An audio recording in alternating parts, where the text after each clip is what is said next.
I want to thank y'all for being here. This is a great crowd. My name is Catherine Foster. I'm the Executive Director of the New Winston Museum. This is the second of our Salon series here at the New Winston Museum. We opened up in May of 2012, and this museum has been a long time coming. The planning of it started probably 2 decades ago. By a group of community leaders who knew that we needed something in addition to our great resource over here at Old Salem. But that's just where our history begins, with Moravian brothers and sisters. So Frank Gordon Haynes, who this room is named after, got together a great group of people and got the ball rolling. So this first exhibit, we call it a cultural collage, was curated by one of the members of our board, Rebecca Fuller. Becca is an artist here in town, and she put the exhibit together, and it is a timeline, but it's more a social, cultural view of Winston-Salem, of our development. We're going to be adding enhancement to this exhibit over the next year. Adding some timeline components, as well as adding digital components to it. So we hope to very soon have some like iPad things that people can walk around so that they can capture information. We're also going to be having some more physical exhibits, and we're so pleased to have our very first artifact in this. And this is why David and Ms. Pitts are here today. Well, let me do some housekeeping. Many of y'all saw that we have some refreshments back there. The bathrooms we have upstairs and downstairs, so please just make yourself at home. I'd like to introduce our Director of Programming, Chris Jordan. Thank you for signing up in the back for our raffle, and we'll do our raffle here in just after we finish this evening. I also want to encourage you to come to additional Salon series. We're going to have 2 a month. We have them programmed through June. We'd love your feedback on tonight. We have some surveys back there we'd like you to complete. So, on to our esteemed guest here. First, I'd like to introduce my friend Maurice Pitts Johnson. Miss Johnson is the daughter of Walter and Maud Smith Pitts. Walter Pitts was born on Liberia Street in the Happy Hill community. And he is the son of Columbus and Alice Simmons Pitts. Columbus Pitts was the second settler to buy property from the Moravians in the area. She's a graduate from Indiana University in Bloomington. She was a teacher with Winston-Salem Forsyth County Schools, as well as a director of the Enrichment Center at Winston-Salem State. I know her from many of her civic community attachments. She's the former chair in the board of directors of the Mount Zion Baptist Church, a board member and support committee of Habitat for Forsyth, and the president of the Happy Hill Cemetary Friends. She's a member of the Friends of the Library from Winston-Salem State University, the First Thursday Friends from the Carver Branch Library, and Winston-Salem chapter of the Delta Sigma Theta sorority. She is the grandmother of 8 grandchildren and 4 children. And 2 of them are here. Oh, great. Let me see. Is that okay? Hey, Doc. Wonderful. Thank you for being here, Maurice. And David Gall. David is an architect here in Winston-Salem, Bachelor of Architect with honors from Carnegie Mellon University. I want to tell you some of his honors. There were 4 pages of honors, and so I just selected the ones that were kind of pertinent to this area, to this region. His honors include 2011 Community Preservation Award for the Pulaski Train Station Restoration in Pulaski, Virginia, the Preservation Award for UNC Greensboro for the Alumni House renovation, Save the Arts Grand Architect Award 2010, certification of special recognition for the best outdoor space improvement for the city of Salisbury and the North Carolina DOT Rail Division for the Salisbury Station Passenger Platform, and the 2009 Hamlet Depot Rehabilitation Award, or the Merit Award, for his work on the depot. He's won multiple Joseph Winston Community Appearance Awards with the City of Winston-Salem for his work in Washington Park as well as Holly Avenue Neighborhood Association, as well as the Old Salem Visitors Annex. He's a member of Neighbors for Better Neighborhoods, where I know him from, Wachovia Historical Society, Washington Park Neighborhood Association, Leadership Winston-Salem. I also know him as a member of Green Street United Methodist Church, right up the street here in West Salem, Preserve Historic Forsyth, Downtown Residents Association, and also a member of the Friends of the Happy Hill Cemetery. So, thank you both for being here, and without further ado. Well, this is a unique opportunity because I know you've heard of Salem, you've also heard of Winston. And it's unique because we are now in 2013, which means that this, the city is coming together to celebrate and commemorate 100 years of the joining of Winston and Salem, and putting the hyphen there. I'm not seeing too well because I'm not used to TV or whatever this is, but it's almost blinding me. So I hope I can read what I have, and I'll ad-lib if I can't see it, okay? But you know who this is, you know David, but I think it's important that we, first of all, since we're going to talk about the Happy Hill Cemetery, I think you want to know where it is. And so we'll look at our, now, and here's a map. And this map shows us, I thought we put some names up so that you get kind of a bearing of where we are. Most of you know about downtown.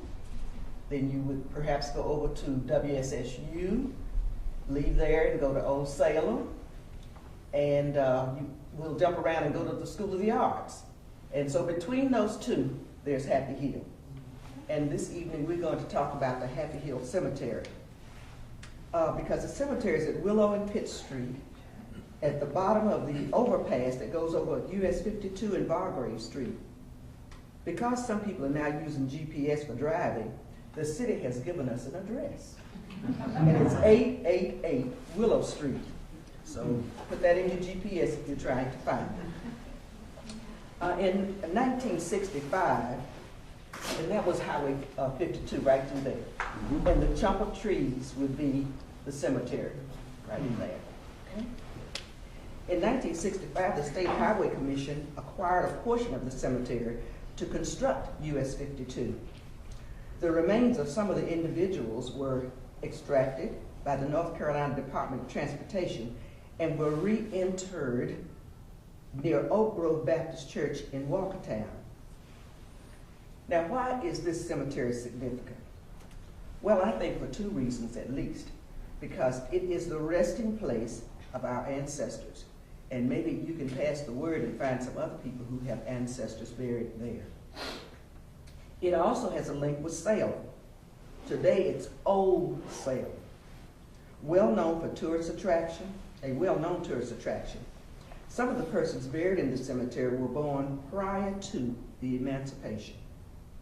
There were ministers, veterans, community leaders, and some of those leaders served as trustees of the church that initially purchased land to serve as a final resting place for their family members, their husbands, wives, and their children.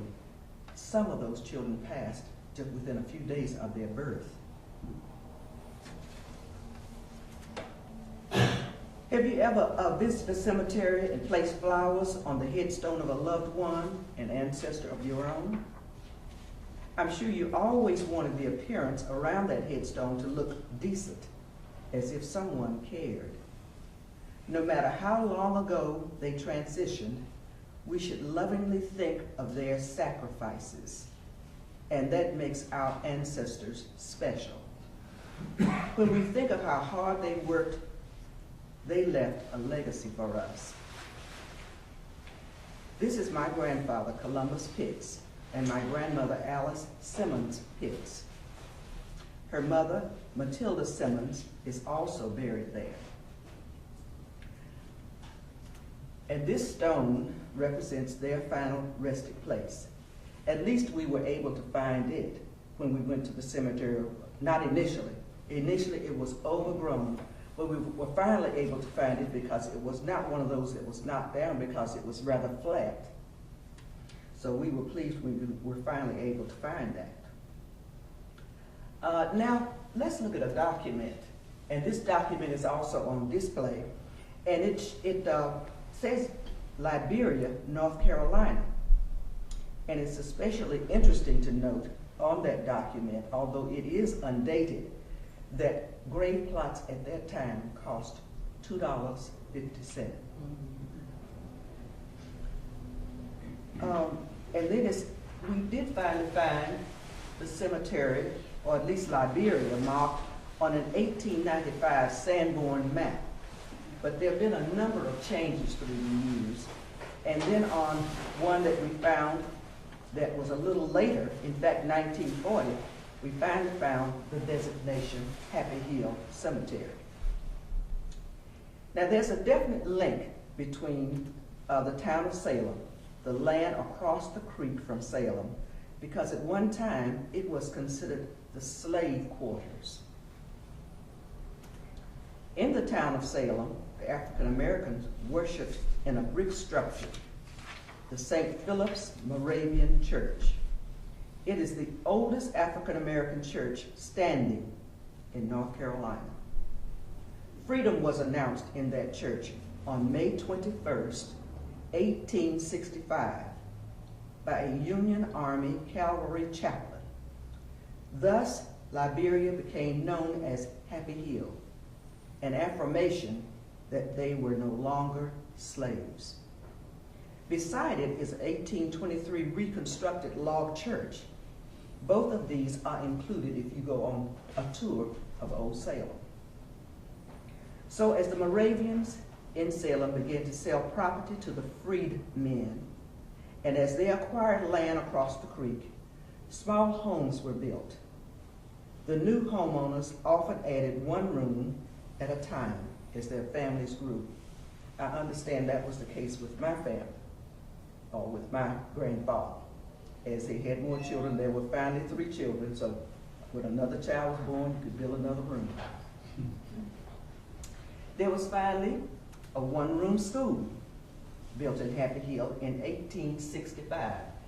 And some of my grandparents, friends and all, have told me that they called it a school in the pines. I guess we can see why. Maybe it was built, they probably cut down some of the trees, and so that one-room school was in the pines. Here are signs of the history, past and present. In 1949, Winston-Salem's first public housing was constructed on a portion of the land where small shanties once stood. They were sometimes referred to as shotgun houses. This new development of over 500 apartments was called Happy Hill Gardens. The Happy Hill area now bears an official historical sign. Now back to the cemetery. Over the years, headstones were hidden by years of unattended growth, and a request for assistance yielded devastating results. Many of the headstones were broken, shifted out of place, or were covered with soil. And this shows you a little bit of what we found when we first started working.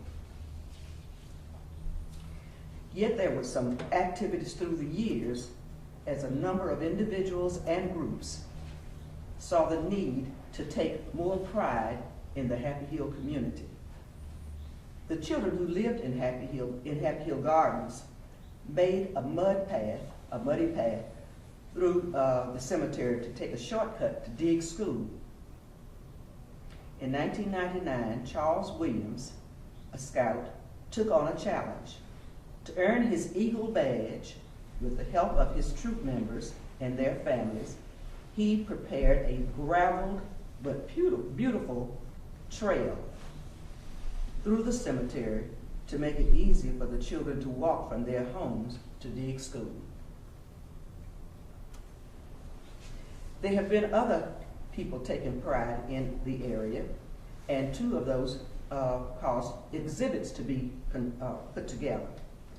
In 1998, Mel White, as the curator, along with Old Salem, prepared Across the Creek from Salem, the story of Happy Hill, 1816 to to 1992.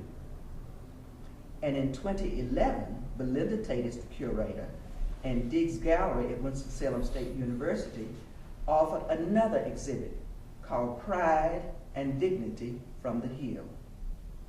Some of you may have gone to those exhibits, but here again, it was because they were taking pride in the historical Happy Hill area, which of course is where the cemetery is. There have also been Happy Hill reunions every year now for 17 years, and that was initiated by Ben Pickett and William Rock Biddy in cooperation with the William Sims Center and the Winston-Salem Recreation Department. It's a time for former residents to meet and greet, and it's always a big time. And I do have one newspaper clipping showing pictures from the last Happy Hill reunion. Although a few of the early streets remain, Happy Hill Gardens was demolished and has been replaced with a new development, a beautiful, economically mixed income neighborhood. There are new apartment buildings, 19 Habitat homes, and several upscale homes that have a beautiful view of the tall downtown buildings. A clock tower is at the entrance.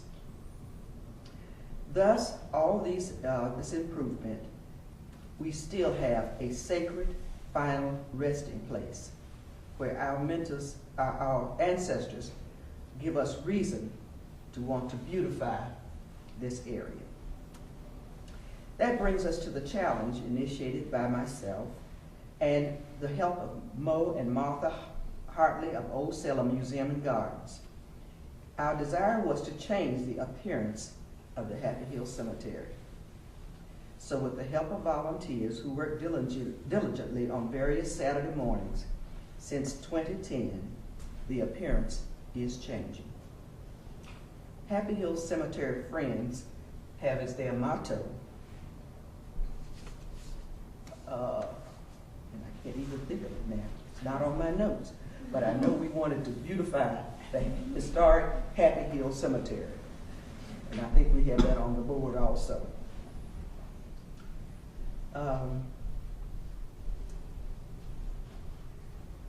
Mr. Byers, they're some of the people that were helping. This was the article the first time we went to the cemetery, and I think my grandson, who's here, was on that article. And there's Mo Hartley, and there's one of the documents that I'm pointing to. One of the documents of my grandfather buying property is on display also. But the next picture, let's see, I guess, there's it. I got a little ahead of myself because there's about working to beautify the historic Happy Hill resting place. And there we have some of the men from Rising Ebenezer Baptist Church. Mr. Amos Byers, being the neighborhood resident, was the primary grave digger for Happy Hill Cemetery. Mr. Byers' son is Earl, and this is Earl here too near the right. And he continues to help us. But he explained to us that he helped his father dig the last grave in the 1940s. But we are so pleased to have Mr. Byers still up and moving around and able to help us.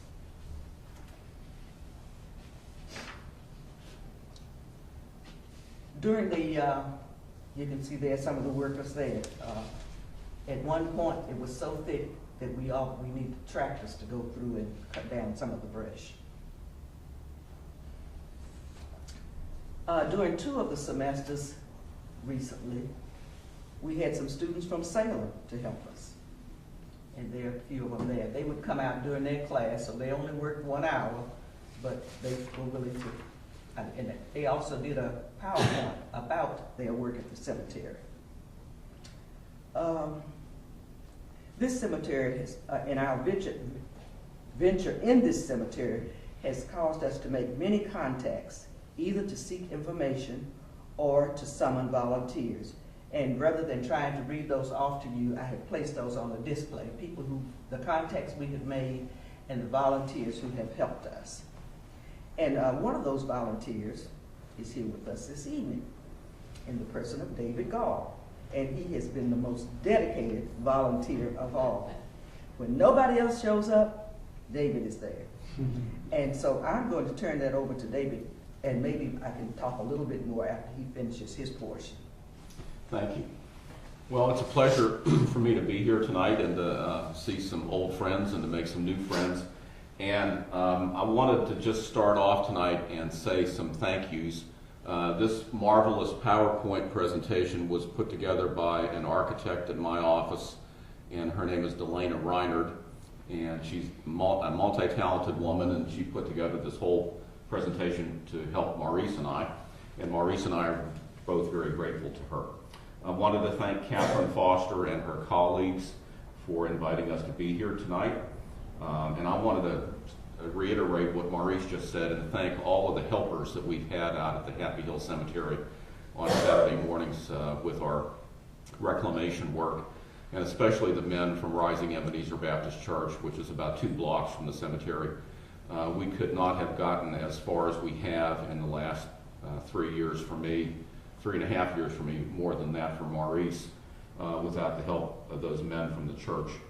Right now we are working with City Manager Lee Garrity and Michelle McCullough from the she's a historic preservation planner with our planning department, and also our city attorney Angela Carmen, to help us determine the ownership of the land where the cemetery is located. There are 4 parcels of land out there, and they have no owners. There's no documented owners to the property. The land was formerly owned by churches who no longer exist, and so we're trying to go through a legal process right now to determine if ownership could be transferred or acquired, and we're lucky that Rising Ebenezer Baptist Church is giving consideration to taking ownership of the land. And that hasn't happened yet, but we're trying to move in that direction. And I just want to thank Maurice for leading this whole effort. I mean, I've known Maurice for about 20 years, and ever since I lived in Washington Park, and she worked in Happy Hill on a lot of neighborhood issues, and that's how we first met a long time ago. And Maurice came to a meeting of our board of directors at Preserve Historic Forsyth, and she made a presentation about the work that Happy Hill Cemetery Friends was doing. And she asked for volunteers from our organization, and so I raised my hand. And so three and a half years later, I'm back there every Saturday morning trying to help out. And it's been a very gratifying thing for me, because as we're clearing the brush and picking up trash and various and other sundry things that we've done out there, every week you can see some progress. And so it's a very gratifying thing for me to get out there and work every Saturday. And some people have asked me why I do it, and basically I just say, because Maurice asked me to do it. And I have a lot of respect and affection for Maurice, and that's why I'm out there. So, you know, I started out there as a member of Preserve Historic Forsyth, and little did I know that after 3.5 years of work, we would find a piece of the Winston-Salem Town Hall, which is right in that display case right there. And I want to tell you the story about how that piece was found. Remember the slide that showed the aerial view of the cemetery, and there's a lot of trees in one side of the cemetery. And that treed area was very thickly wooded with briars and tall weeds and just all sorts of things that needed to be cleared. And they needed to be cleared because we knew that there were additional burials and tombstones back in this wooded area. And you could only get to them by a very difficult path of stepping over logs and so forth. And so we're still trying to clear that area. But you remember the slide of the man swinging the machete, okay? Well, we started to try to create a path from the upper level of the cemetery down to the lower level at Free Street. And so we used machetes and tools to make a path that was wide enough for one person. And so we finally were able to do that after about 2 weeks worth of work. And I'll just tell you, after we had this one person wide path made, we discovered later that we were only 4 or 5 feet from that molding, but we didn't know it at the time. So one of the men from Rising Ebenezer Baptist Church, Mr. David Beard, used some church money, and we're grateful for this, to rent that tractor that you saw a minute ago. And Mr. Beard got in there and basically widened this path so that it was no longer just one person wide, but it was at least the width of a tractor or two. And at one point, he went to the edge of this path and he used the bucket on the tractor to pull back some briars. And he would carry all these logs and briars to the street, and then the city of Winston-Salem comes to pick up all this stuff. So one day he pulled these briars back, and what do we see laying right on the surface of the ground? That molding right there. And it was a shock to find that molding laying there, and really didn't know what it was in the first place. And we had to spend some time thinking about it, and just sort of left it there for a couple of weeks while we were doing some research. Finally brought that thing back to my office, and I called, the thought crossed my mind that it might be a part of the old Winston-Salem Forsyth County Courthouse. And by the way, there's a picture of it over there underneath the black screen on the wall next to the fire alarm. Anyway, I knew that Bill Brake, who is an architect here in Winston-Salem, had a lot of experience with that old county courthouse, and he knew it very well. So I called Bill up on the phone, and I had him come over to my office to look at the molding. And when Bill looked at it, he thought, well, it might be a part of the courthouse. And he went back, and both of us started doing some internet research through Digital Forsyth, which is the marvelous collection of old photos that Molly Rawls has put together at the public library. And I encourage all of you to get online and look at those old photos, because they're just wonderful and they're very well collected and organized. But anyway, Bill spent time, and I spent time looking through this collection, and he called me up one afternoon and he said, well, I think it's not from the old courthouse, I think it's from the old Winston-Salem Town Hall. And that's it right there. And sure enough, we went, I'm going to show you in a minute here the steps that we went through, but the molding that's right there was a toe molding on the main entrance arch to the town hall. And I'm going to show you some further documentation later of how we were able to make that deduction. I'm also going to show you later this molding right here.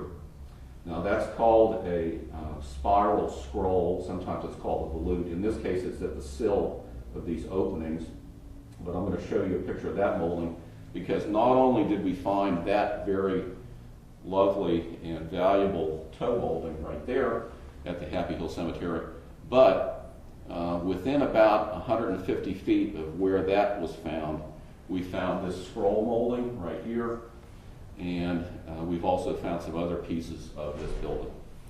And everyone asked me, how did it get there? I don't know, and I don't think we're ever going to know. I think Maurice's theory was that it was maybe used as a dumping ground for some of the demolished materials from this building. This building was built in 1894. It was the Winston-Salem Town Hall. It also contained at the rear a town market hall. And so this served as the seat of government for the town of Winston, or the city of Winston, until the land was purchased by the Reynolds Tobacco Company to build the new RJR building, which is currently there today. This is the corner of 4th and Main, okay, and that would be the northeast corner of 4th and Main. So this building was demolished in 1926, and the Reynolds building was completed on this same property in 1928. So sometime between 1926 and 1928, that molding was moved from this property to the Happy Hill Cemetery, along with some other pieces of this building. And we found that molding at the edge of the cemetery, close to the fence that separates the cemetery property from the Hope 6 federal apartment development. And the nearest grave to that molding was at least 30 feet away. There was no indication that that molding was a marker for a grave. It just happened to be there, I think. But that molding was found at a very remote location in the cemetery, I would say. And so, let me just go on to the next one. Now, this is the photo that Bill Brake found in Digital Forsyth. And this photo is of members of the Winston-Salem Police Department in 1894. And this photo was taken in this arch right here. And you can see behind this gentleman here, the toe of the arch, which is here. That molding right there is that molding. I mean, you can come up here and you can find this photo on Digital Forsyth. This photo is in Wade Dudley's book of historic photos in Winston-Salem. And I see Rebecca Fuller looking over here. It's on the wall. It's on the wall right there. But you can look carefully at this toe molding here, and you can see the shapes that have been carved into that molding, and it's identical. That molding is identical to what you see in this photo. And if you count them, I think there were as many as 12 or 16 of these, because there's an arch here and there's an arch facing 4th Street, and these moldings were both front and back on the arch. So there were quite a few of them, I think, at the get-go. We've only found one. But it's just a remarkable stroke of luck, or the grace of God, you might say, that we were able to find the picture of that molding right here. And I will also tell you that this cap molding here that's got a concave interior surface, that molding is also out at the cemetery right now. Okay? And here's the mold. And this is a close-up of it, and this is how we found it. It was laying on the surface of the ground out there, covered up with briars that had grown over top of it. And so when the guy had hacked through there with a machete, we were like 4 or 5 feet from this molding, and we didn't even know it was there because we couldn't see it until the tractor got in there. But anyway, you can see the shapes here of these almost dental moldings are here, right there. This piece is right here. This curved volute is here. This piece right here is there. And that's about all you can see in this photo, but you know, the shapes that are carved into this molding are very beautiful. The techniques that we can see in the carving of the clay tell us that it was hand carved. There's a lot of terracotta work at downtown Winston-Salem that's factory made, and it's reproduced in different quantities. But this one you can tell by how it's, you can get up after the meeting and look at it, but you can tell that it's been carved by hand before it was put into the kiln. Okay. And there are other pieces of the building out at the cemetery right now, and this is one of them. And I can tell you, this is a very small piece, it probably would fit into 2 hands. And I can tell you that Maurice and I walked over this for a couple of years, not realizing what it was. And you know, it has the shape of all these leaves that are around it, and I guess that's what the artist intended in the first place, to make it all look organic and leafy. But you know, it's been there, these moldings have been there for 85 years in the earth, either on the surface or embedded in the earth. This one's got moss growing on it. And this is the spiral scroll that I showed you a minute ago at the end of the sill on the opening right above the arch at the Winston Town Hall. So that's actually a fairly heavy piece, and that's still sitting out there at the cemetery.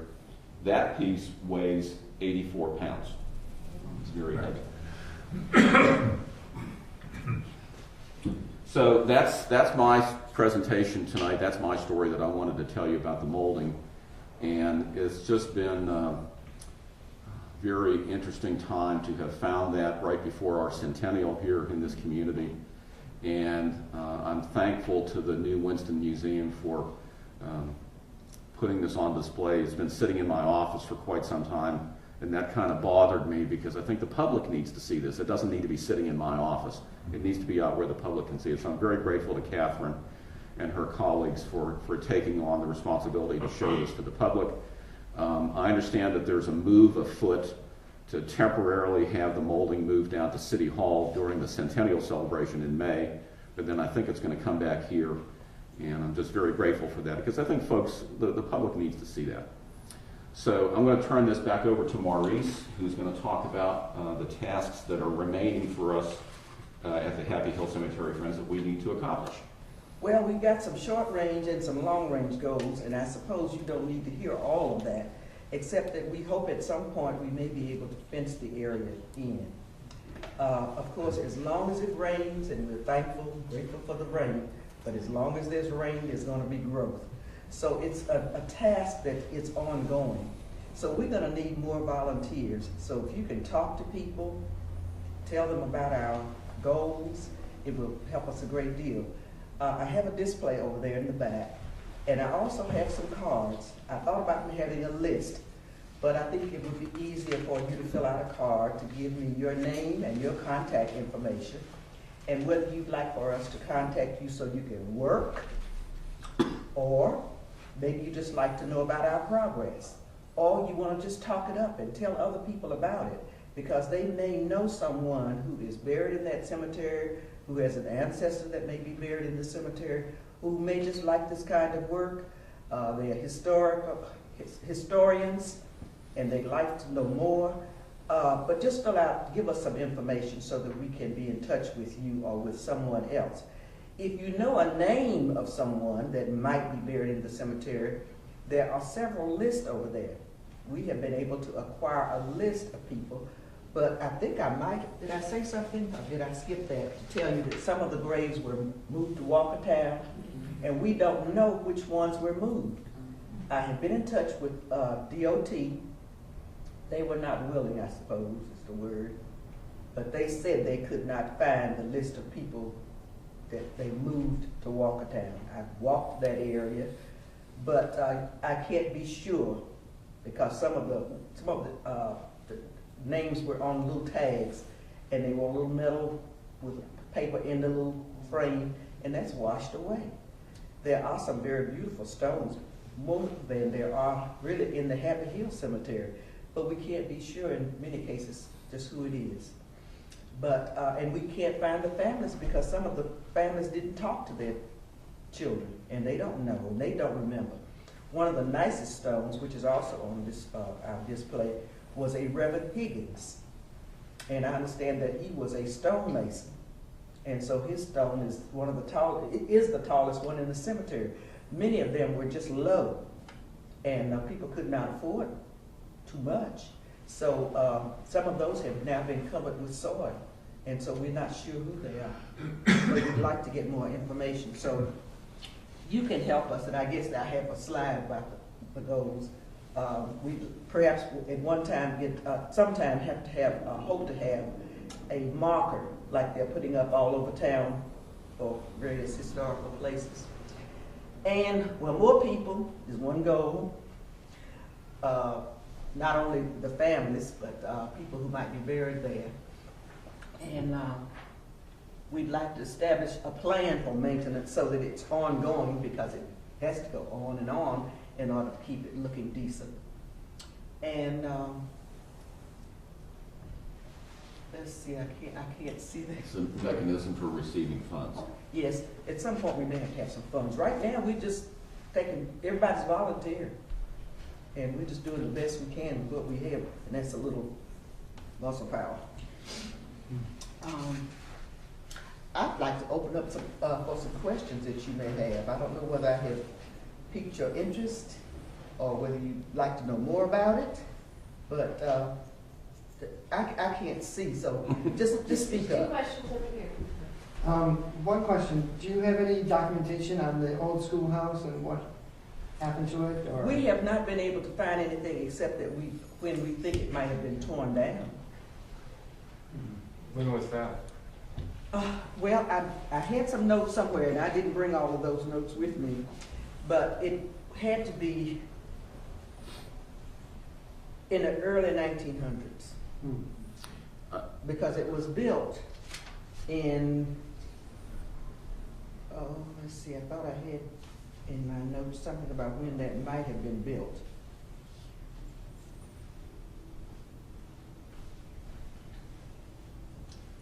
Uh, 1867. So I would think that it stayed there at least 20, 25, or 30 years. And then it was torn down. And then I think the next public school or the next school for African Americans was probably on Patterson Street, on Depot Street. And so I don't know how long that transition took place. And Steve, I would add that Mel White, who was the former director of African American programs at Old Salem, I think he's identified where the footprint was of the school, and it's, I think it's underneath some of the Duke Power high tension lines over there. But I think the location's been identified, but there's not, not much that remains of the foundations. Yeah. Was there another question? Yes. Sorry, you can't see me. Yeah, I really can't. Just go ahead and speak up. I'm interested in the population movements primarily, and I wonder if the Happy Old Cemetery might have a place of birth of some of the people buried there. And I ask that perhaps maybe Columbus Pitts' own place of birth might be revealed. We still have the place of his birth. And where is it? 604 Liberia Street. 604 He was born Liberia. in Happy Hill. Mm-hmm. Oh, he was Columbus. Columbus. He was born in High Point, Grandma. Oh, this is my business. Brian has gotten into genealogy, and he has been able to retain the dates and all. I can't do that. Brian, speak up and tell us about how they came from High Point and. Oh, well, I believe they came here, after slavery was over, and they had, they were pretty educated for people at that time, for blacks at that time. And so when they came to Old Salem, they kind of worked as, farmers. And then they, and the picture you showed earlier was actually of Annie Pitts, Columbus's mother, not his wife, Alice. I just wanted to point that out. Oh. Brian, help me out, baby. Also, it has been so exciting that he has come to Winston-Salem. He was born in Raleigh, and after his grandfather passed, they finally moved to Winston-Salem. And when he got into genealogy, and he's just been piquing my interest because he keeps all that stuff in his head, and he can tell us all about all of those people, at least what he's found. And he has a website or whatever. Well, I just put stuff on Ancestry.com. I have tons of pictures and information about the people. Right. So I wonder if you have any estimate or any idea of how many people might have been buried in that cemetery. Yeah, we feel for it. We know exactly how many, because there's a genealogist here in Winston-Salem named Judy Cardwell. And Judy has done in-depth research, and this goes back to Paul's question a little bit as well, in-depth research of the burial records for this cemetery. And I think the number, correct me if I'm wrong, Maurice, but I think the number is 1,452 burials. But we think there are probably about 100, a little over 100 there now, because, and I think I said something about that, maybe I said it so fast, part of the cemetery was taken for 52. So, they just went through and to build 52, took up a lot of the graves and moved them to Walkertown. So that's the number that David is talking about, which may include both. Right. And Paul, I'm not aware that Judy Cardwell has found documentation on where they were born, but she's got the. In some cases. She does. Yeah, birds, okay. Well, that's good. I have 3 sets back there in alphabetical order, and then I have one that was made more recently. But you can actually look at that chart, because it gives a name, it gives who gave the information, when they were born, when they died, and some other information, where they got the information from. And So, I've had the good fortune to have talked with Mel White and had lunch with Mel White a couple of times and talked with him about the cemetery. And Mel's pretty knowledgeable, I think, about the Happy Hill neighborhood. And, you know, we've had this discussion about the fact that there are over 1,400 burials there that are documented by Judy Cardwell.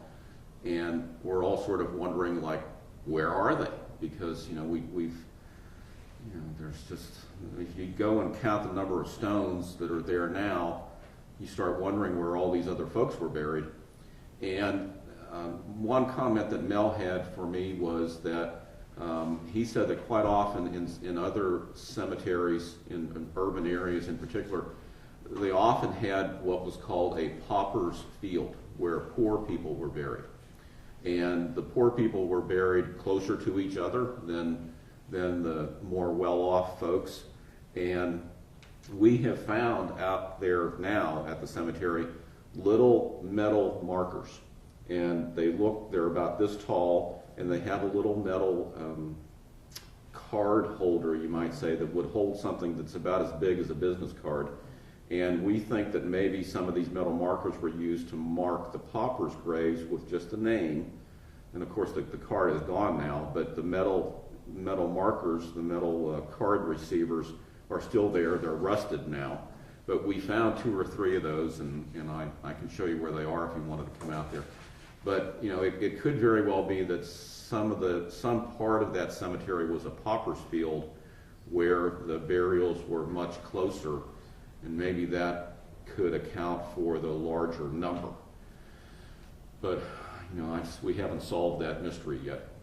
Maybe we will someday. At one point, I was working on this project some years ago, maybe 7 or 8 years ago, and we asked for some help.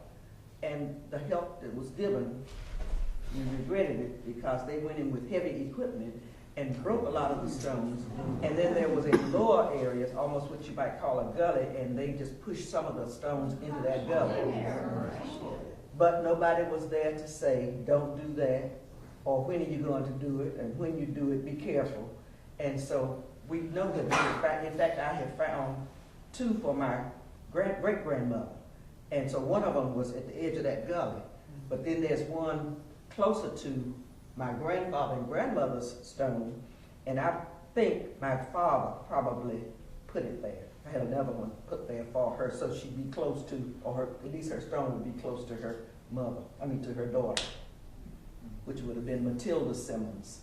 We had found Matilda in that gully somewhere. Did we find that? Mm-hmm. But there's also Matilda Simmons close to Alice Simmons Pitts, my grandmother. Yeah. I just wanted to mention that you just made a reference to the schoolhouse, and here's a photograph of it up here from about 1867 is when it was built, and this might be 1870. Okay. And I had a question too. I know that you've been involved with other restoration projects, you and Ms. Dark and several others with the Oddfellows Cemetery, and I'm wondering if y'all might share a little bit about the process of that. Well, all I know is I have attended their meetings because I knew we had similar interests. And the interesting thing about it is that they have an owner. And Ms. Dark, you might want to address that because there was an uncertainty at one point. Well, what I want to say first of all is, Ms. Johnson, I have your back and she has ours. I started working with the Oddfellows Cemetery, which is in the neighborhood of the Demon Deacons. It's right around the corner from Deacon Stadium and right next door neighbor to Senior Services. And many years ago, well, in 2008 when I started, you couldn't see it because of all the trees and the kudzu, and you know, we've had tractors, we've had tree cutters, we even had goats eating the kudzu, and that's how bad it was. But Mrs. Johnson was always there, and I used her as a resource because when I first started, I didn't know what I was doing. So she really gave us a lot of information. And the important thing, I think, is that it is a collaborative effort. You know, we all think about helping each other, and I think that's the important thing. Our cemetery dates back to 1911, and I think it sounds as if, I haven't been to Happy Hill yet, I'm gonna have to do that. next, and it sounds like Oddfellows is a little bit larger. But it's deja vu all over again. It's just what the two speakers have said. We have gone through the same thing. Vegetation, some of the property was taken to build Millbrook Apartments. When I think RJR put the blacktop, we know that some of the tombstones were lost. When Pine Hall Brick was built, we know that some of them were lost. So it's really the same type of thing, but it's just very exciting. It's like an archaeological dig. So I will be coming out, and I will also talk to you as well, because you've given me quite a bit of information tonight. So it's wonderful. I'm very excited. The other interesting part is I attended their meeting was Oddfellows own the cemetery. Yes. And yet their bylaws or whatever said that they had to have X number of members to retain their membership, or it was like an elk club or Masonic. It was one of the lodges. One of the lodges. And I believe the last member died probably maybe in the 40s or 50s. And so the Oddfellows actually has ownership. Right. So what had to be done was to start a brand new chapter. Right. And as you know, our president, Mr. Clyburn, did file for that. And there is now a current chapter, I think, of about 3 men. Right. And we're called the Friends of the Oddfellows. The ladies can't join, but that's okay. Because we're still very, very excited. And I think it's wonderful that you have a grandson who is interested in genealogy. You are so blessed. Thank you. Keep it up. And some of your friends. Mr. I don't want to put you on the spot, but I was wondering if you might talk briefly about the society and the goals that y'all are working on. Yes. Okay. Again, I believe that we all work together, although there are separate groups. We all have the same love of history. So there's another group, Lester Davis is very involved with that. It's called the Society for the Study of Afro-American History in Winston-Salem. Mel White was very instrumental in helping with that early on. And what we have is a collection of photos, some artifacts, nothing like that wonderful piece that you have. And we actually have a storage downstairs. Our collection deals with African American life in Winston-Salem. Political, business, Lester, help me. You name it, schools, education. Educational, Yes. the old Depot Street School, the old Columbian Heights High School, these types of things. We have beautiful pictures. Unfortunately, most of them we don't know who the people are. We need volunteers as well. Again, it's the same story as Happy Hill Cemetery. But I believe the main thing is that all these groups must work together, or my goal is for all of us to work together. Because we are preserving history, and we're preserving it for your grandchildren. So if we don't preserve it, it won't be here. You know, one thing that I love what you have done. I'm Catherine Hendren. I'm part of the board of Preserve Historic Forsyth, and we were very interested to learn about Oddfellows Cemetery and the scope of it. It's between 6 and 7 acres, and something like 10,000 people were buried there. We believe, yes. Is what is believed. So it's a huge piece of the history of and heritage of Winston-Salem. Not just I think that's really important to appreciate. What I would like to see in the future is once Happy Hill gets restored, once Oddfellows gets restored, and I guess Walkertown, I don't know very much about Walkertown. I would love to see these 3 places on the tourist track, so that when family reunions come to town, you know, they visit Whitaker Park, they visit the the Winston Tower now. They visit the old Reynolds building, they visit Happy Hill, and they visit Oddfellows. I mean, I would love to see that happen. So if you can help us do that, that would be great. Why, sure. And I'm just so glad that you are here, because Yes. Preserve Historic Forsyth was one of the groups that I talked to. And they were nice enough to come and see the cemetery. In fact, they met out there one morning. They meet very early. And so they came out one morning to see the cemetery, and then Mr. Byers opened the church so that they could have their morning meeting in the church. And it's not too far from the cemetery, and we're working diligently trying to see if we can get them to become, quote, the owner of the cemetery, so that it has a parent to take care of it going forward. What about the Silver Hill Cemetery? Does anyone know much about Silver Hill? We came tonight because we've been researching Silver Hill, and we were hoping we might get some contacts and some advice on how to go about it. I know very little about it. All I know, I have a friend whose home backs up to it, and it's really curious. It was in the middle of Buena Vista in the late 1800s. There was a little African-American, I guess you'd say village, because it was outside of town. And there was a cemetery there.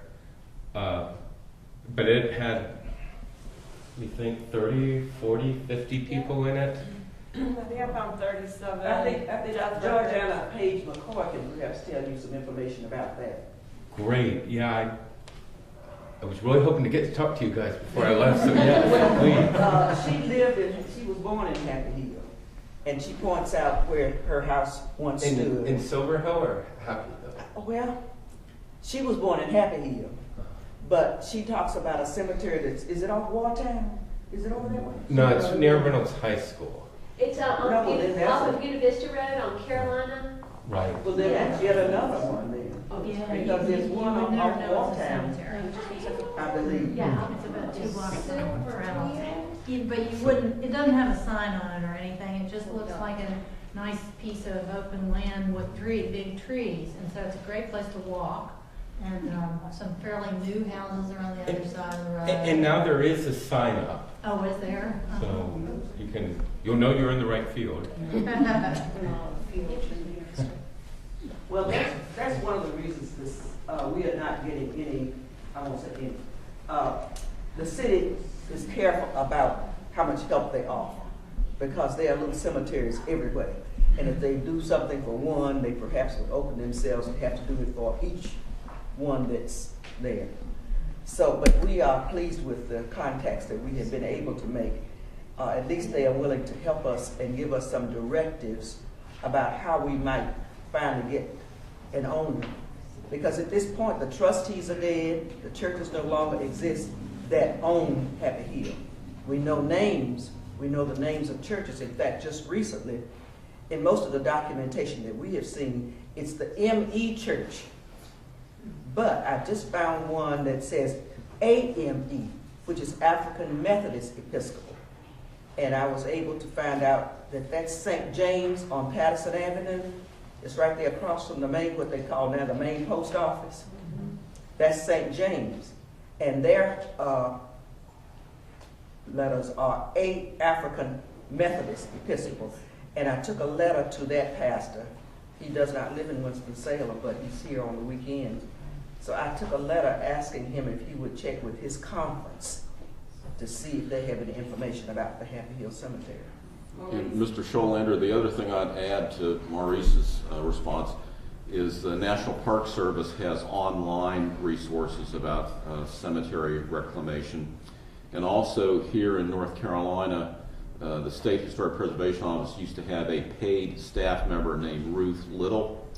And Ruth is very knowledgeable about cemetery reclamation and restoration.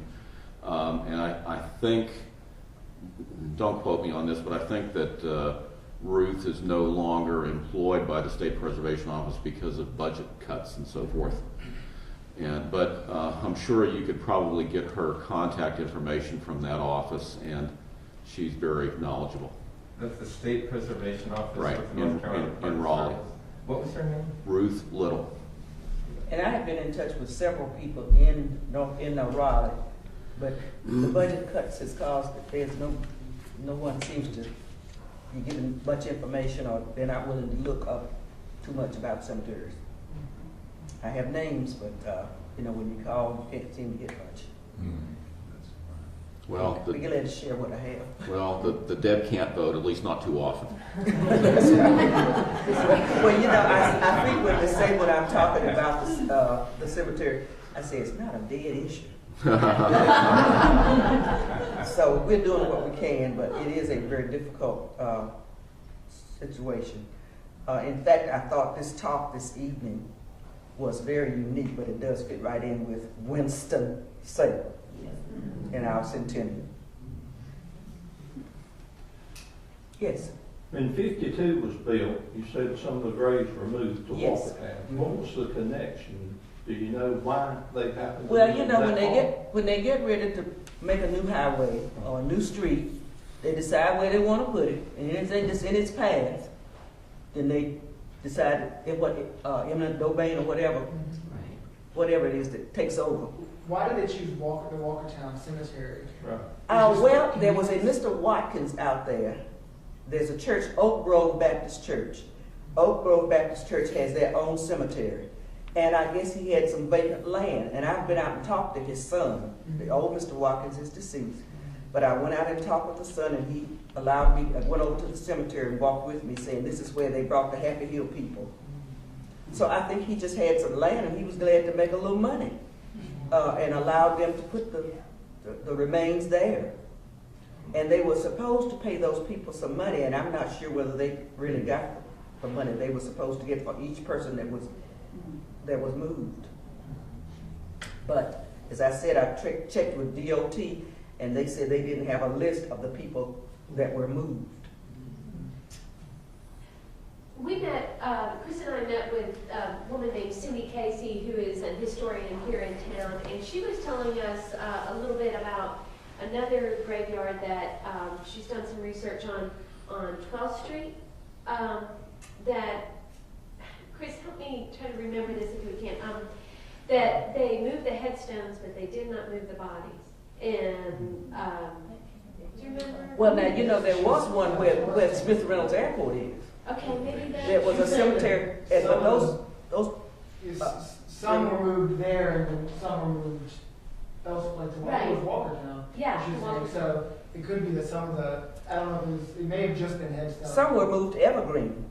Evergreen, right. The one from the airport. That's- I have an article about that. That's what it was. Uh-huh.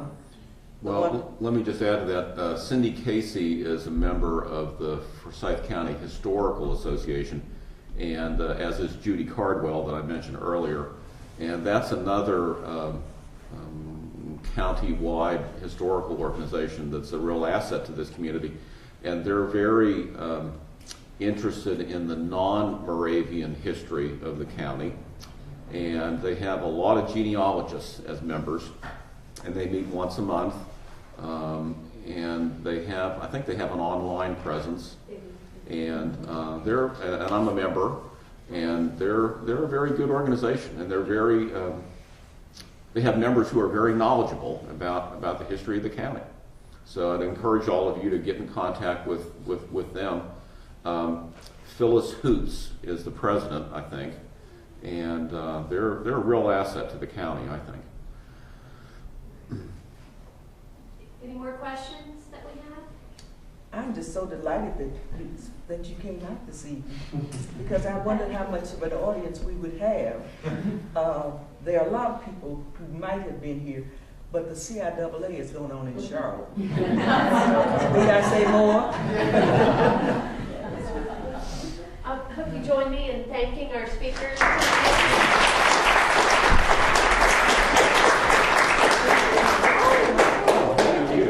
You're welcome.